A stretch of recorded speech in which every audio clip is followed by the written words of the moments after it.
ನಮಸ್ತೆ. ನಾನು ಚಾಮರಾಜೇಶ್ವರಪುರ ಹಿರಿಯ ರಾಜಕಾರಣಿಗಳು, ಹಿರಿಯ ಮುತ್ಸದಿಗಳು, ಬಹಳಷ್ಟು ಹಿರಿಯರು 35 ವರ್ಷ ಮಾಡಿ ಬದುಕಿ ಹೆಸರು ಮಾಡಿ ಭಗವಂತನ ಸನ್ನಿಧಾನಕ್ಕೆ ಸೇರಿದ್ದಾರೆ. ಅವ್ರ ಬಗ್ಗೆ ತಾನೇ ಹೇಳ್ತೀರಾ ಸರ್? ಸರ್, ಅವರು ಅಖಿಲ ಭಾರತ ವೀರ ಸಂಘದ ಅಧ್ಯಕ್ಷರಾಗಿ ಮತ್ತು ನಮ್ಮ ಕರ್ನಾಟಕದಲ್ಲಿ ಒಳ್ಳೆ ಹೆಸರು ಮಾಡಿದಂತ ನಮ್ಮ ಜನಾಂಗದಲ್ಲಿ ಅವರಂತ ಇವರಿಂದ ಬೇರೆ ಯಾರು ಸಿಕ್ಕಲ್ಲ ಸರ್. ಅವರಿಗೆ ವಯಸ್ಸು 95 ವಯಸ್ಸಾಗಿದ್ರು ಅವರು ಮಾಡಿದಂತ ಕೆಲಸ ಕಾರ್ಯಗಳು, ಅವರು ಸಣ್ಣ ವ್ಯಾಪಾರಸ್ಥರಾಗಿ ಇಷ್ಟು ಇಂಪ್ರೂವ್ಮೆಂಟ್ ಆಗಿ ಇಷ್ಟು ಬೆಳೆದವರು ಅಂದ್ರೆ ಅವ್ರಿಗಿಂತ ಇನ್ನು ಬೇರೆ ನಮ್ಮ ಕರ್ನಾಟಕದಲ್ಲಿ ಆ ಜನ ಬಿಟ್ಟಲ್ಲ ಸರ್. ಅವರು ವ್ಯಾಪಾರದಲ್ಲೇ ಅಷ್ಟೇ ಕಟ್ಟಿಟ್ಟಾದನು ಅಷ್ಟೇ ಜನಗಳಲ್ಲಿ ಭಾವನೆ ಇತ್ತು ಸರ್ ಅವರಲ್ಲಿ. ಅವ್ರು ಆ ತರ ಜನ ನಮ್ಮಲ್ಲಿ ಕರ್ನಾಟಕದಲ್ಲಿ ಎತ್ತರ ಸಿಕ್ಕಲ್ಲ. ರಾಜಕೀಯದಲ್ಲಿ ಅವರು ಮುಖ್ಯವಾಗಿ ರಾಜಕೀಯದಲ್ಲಿ ಅವರು ನಮ್ಮ ಪ್ರಧಾನಿ ಆಗ್ಬೇಕಾಗಿದ್ದವರು. ಅವ್ರಿಗೆ ಅಕಸ್ಮಾತ್ ಕಾರಣದಿಂದ ಅವ್ರಿಗೆ ಆಗಕ್ಕೆ ಚಾನ್ಸ್ ಸಿಕ್ಕಿಲ್ಲ. ಇಲ್ಲಿ ನಮ್ಮಲ್ಲಿ ಇರೋದೇ ಸರಿಯಾಗಿ ಅವ್ರಿಗೆ ಚಾನ್ಸ್ ಕೊಟ್ಟಿಲ್ಲ ಅಂತ ನನಗೆ ಹೇಳಕ್ ಇಷ್ಟಪಡ್ತೀನಿ ಸರ್. ಮತ್ತೆ ನಮ್ಮಲ್ಲಿ ಅವರು ಅಲ್ಲಿ ದಾವಣಗೆರೆ ಓದೂನು ಅಷ್ಟೇ ಎಷ್ಟು ನಾನು ಒಂದು 2 ಸಾರಿ ನನ್ನ ಕೆಲ್ಸಕ್ಕೇನು ಹೋಗಿದ್ದೆ, ಹತ್ರ ಕುಣಿಸಿ ಮಾತಾಡಿಸಿ ಕಳ್ಸಿದ್ದಾರೆ. ಆ ತರ ನಮ್ಗೆ ಇನ್ನು ಬೇರೆ ಯಾರು ಸಿಕ್ಕಲ್ಲ ಸರ್ ನಮ್ಗೆ. ಅಷ್ಟೇ ನನಗೆ ಗೊತ್ತಿದ್ದಂಗೆ ಸರ್. ಅವರು ನಾವು ಅವ್ರ ಬಗ್ಗೆ ಹೇಳ್ಬೇಕು ಅಂದ್ರೆ ಇನ್ನೂ ಏನು ಹೇಳೋದಂತಕ್ಕೂ ನಮ್ಗೆ ಸಾಧ್ಯ ಇಲ್ಲ ಸರ್. ಇನ್ನೊಂದೇ ಒಂದು ವಿಷಯ ಸರ್, ನಮ್ಮನೆ ಒಂದು ಜನರಲ್ ಒಂದು ವಿಷಯ ಸರ್. ಅಫಿಷಿಯಲ್ ಆಗಿ ದೊಡ್ಡ ಮಟ್ಟದಲ್ಲಿ ಮಾತಾಡೋದು ಬೇಡ, ಜನರಲ್ ಆಗಿ ಒಂದು ಕೆಲವೊಂದು ಲಕ್ಷಗಳು ಕೋಟಿಗಳು ಸೇರ್ಪಟ್ಟೆ ಮನಸ್ಸು ನಮ್ದು ಚಂಚಲಾಗಿ ತಲೆ ಎಲ್ಲೆಲ್ಲೋ ತಿರುಗುತ್ತೆ. ಈ ಪುಣ್ಯಾತ್ಮ ಮಹಾನುಭಾವ ಸತ್ವ ಎಷ್ಟು ನೆನಪಿಸ್ಕೊಂತಾರೆ ಅಂದ್ರೆ ಇದೆ ಅನ್ಸುತ್ತೆ. ಈ ಒಂದು ಇಷ್ಟು ಕೋಟಿಗಳು ಬಂದ್ರು ಆ ಮನಸ್ಸು ಗಟ್ಟಿ ಇಟ್ಕೊಂಡು ಡಿಸಿಪ್ಲಿನ್ ಹೆಂಗಿದ್ರು ಸರ್? ನೋಡಿ ಸರ್, ಈಗ ಈ ಜಾಗದಲ್ಲಿದೆ ಸರ್. ಈಗ ನಾವು ನಿಂತ್ಕೊಂಡು ಮಾತಾಡ್ತಾ ಇದ್ದೀವಿ. ಅವ್ರಿಗೆ ಯಾರು ಬನ್ನಿ ಅಂತ ಯಾರಿಗೂ ಹೇಳಿಲ್ಲ. ಆ ವ್ಯಕ್ತಿ ಮುಖ ನೋಡಿ ಇವತ್ತು ಎಷ್ಟು ಜನ ಸರ್ ಕೊಂಡಾಡ್ಕೊಂಡು ಇಲ್ಲಿ ಬರ್ತಾ ಇದ್ದಾರೆ ಸರ್. ನಮ್ಮ ಈ ಸುತ್ತಮುತ್ತ ಬೆಂಗಳೂರು ಸುತ್ತಮುತ್ತ ಇರೋ ಹಳ್ಳಿಗಳಿಂದ ಅಷ್ಟೇ ಸರ್ ಜನರು ಬೇಕಾದಷ್ಟು ಜನರು ಬರ್ತಾ ಇದ್ದಾರೆ ಸರ್.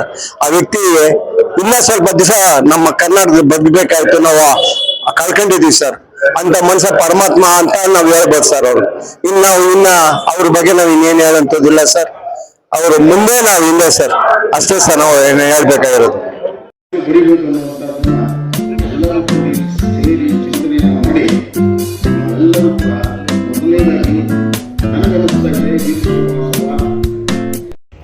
ಶಾಮೂ ಶ್ರೀಶಂಕರ್ ಈಗಿರುವಂತಹ ಸಂದರ್ಭದಲ್ಲಿ ಅಖಿಲ ಭಾರತ ವೀರಶೈವ ಲಿಂಗಾಯತ ಮಹಾಸಭಾ ಬಹಳ ದೊಡ್ಡ ಮಾಡಿಬಿಟ್ರಿ. ಇನ್ನೊಂದೆರಡು ಸೇರಿಸಿ ಮತ್ತೆ ಅವರು ಅಧ್ಯಕ್ಷನ ಮಾಡ್ರೆ ಅವ್ರಿಗೂ ಎಲ್ಲ ಸೇರಿಸ್ಬಿಟ್ರೆ ಮಹಾಸಭಾ ದೊಡ್ಡದಾಗ್ತದೆ. ಇದನ್ನ ಹೆಂಗೆ ನಡೆಸ್ಕೊಂಡು ಹೋಗ್ತೇವೆ ಅನ್ನುವಂಥದ್ದು ನಮ್ಮ ಮೇಲೆ ನಾವು ಹಿಡ್ಕೊಂಡು ನಮ್ಮ ಮೇಲೆ ಭಾಳ ದೊಡ್ಡ ಜವಾಬ್ದಾರಿ ಇದೆ. ವಿಶೇಷವಾಗಿ ಗಂಡ್ರೆಯವ್ರ ಮೇಲೆ ಭಾಳ ದೊಡ್ಡ ಜವಾಬ್ದಾರಿ ಇದೆ. ಅದನ್ನ ಅವರು ಅತ್ಯಂತ ಯಶಸ್ವಿ ಮಾಡ್ತಾರೆ ಅಂತ ವಿಶ್ವಾಸವೂ ಕೂಡ ನನಗೆ. ಯಾಕಂದ್ರೆ ನಾನು ಸುಮ್ಮನೆ ಯಾರನ್ನೂ ಒಪ್ಕೊಳ್ಳೋ ಮನುಷ್ಯ ಅಲ್ಲ. ಒಂದೆರಡು ವಿಚಾರದಲ್ಲಿ ಅವ್ರನ್ನ ಟೆಸ್ಟ್ ಮಾಡಿದ್ದೀನಿ. ಭಾಳ ಸಹನೆಯಿಂದ ಎಲ್ಲರ ವಿಚಾರವನ್ನು ಕೇಳ್ಕೊಂಡು ಹೆಜ್ಜೆಯನ್ನು ಮುಂದಿಟ್ಟಾರೆ. ಅದನ್ನು ಮುಂದುವರ್ಸಿದ್ರೆ ಸಾಕು. ನಮ್ಮ ಮಕ್ಕಳಿಗೆ ಭಾಳ ದೊಡ್ಡ ಸಮಾಜ ಇದೆ, ಅದ ಸಮಸ್ಯೆ ಇರೋದು.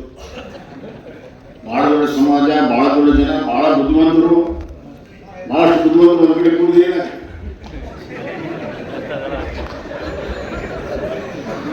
ಅದನ್ನು ಈ ಬುದ್ಧಿವಂತಿಕೆಯನ್ನ ಈ ಸಂಖ್ಯಾಬಲವನ್ನು ನಿಭಾಯಿಸೋದೇ ಒಂದು ದೊಡ್ಡ ಆಟ. ಬಹಳ ಸಹನೆ ಇರಬೇಕು. ಒಂದು ಶಾಮೂಸು ಇರಬೇಕು. ಯಾರೇನು ಹೇಳಿದ್ರು ಉತ್ತರ ಕೊಡ್ತಿದ್ದಿಲ್ಲ ಅವರು. ಆಯ್ತು ಮೀಟಿಂಗ್ ನಾನು ಹೇಳಿದ್ದೀನಪ್ಪ ಅವನಿಗೆ ಈಶ್ವರ್ ಹೇಳಿದ್ದೀನಿ. ಎಲ್ಲಿಗೂ ಕೂಡ ಹಚ್ಕೊಳ್ತಿದ್ದಿಲ್ಲ.